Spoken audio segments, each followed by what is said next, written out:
ક્યાંક અને જ્યાં ભ્રષ્ટાચારની વાત ચાલી જ રહી છે, બ્રેક પહેલા પણ એ વાત ચાલી રહી હતી, અને એ ભ્રષ્ટાચારની જ્યારે વાત ચાલી રહી હોય તો ભ્રષ્ટાચાર મુક્ત ગુજરાતનું સપનું તો છે જ, અનેક દાયકાઓથી આપણી આંખમાં અંજવામાં આવેલું છે, પણ એ પૂરું ક્યારે થશે એ સવાલ વારંવાર ઉઠતો આવે છે, અને ક્યારેક તો એ સવાલ મોટા ભાગે ભારતીય જનતા પાર્ટીમાંથી જ ઉઠતો આવે છે। આ વખતે રાજકોટમાંથી ઉઠ્યો છે। ભારતીય જનતા પાર્ટીના કોર્પોરેટર પર કૌભાંડના આરોપ લાગ્યા છે, અને આરોપ એ લગાવવામાં આવ્યા છે કે ટીપીનો રોડ દબાવી કોર્પોરેટર સાહેબે દુકાનો અને મકાનો ખડકી દીધા છે। આપણે આખો ટીપીનો રસ્તો હે ને એ જ ખવાઈ ગયો હે। કઈ રીતે ખવાનું, કોણ જવાબદાર? હવે આમાં જવાબદારમાં તો રાજકીય સત્તા પક્ષ જ હોઈ શકે।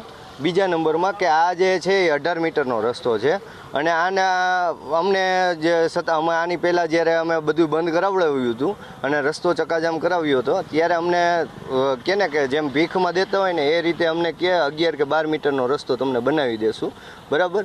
એટલે આ અમારો મુદ્દો છે, અને આ ટીપીમાંથી રસ્તો જે અમને જે 18 મીટરનો છે ને એ અમારે ક્લિયર જોઈએ છે। 7 મકાન છે અને 6 દુકાન છે।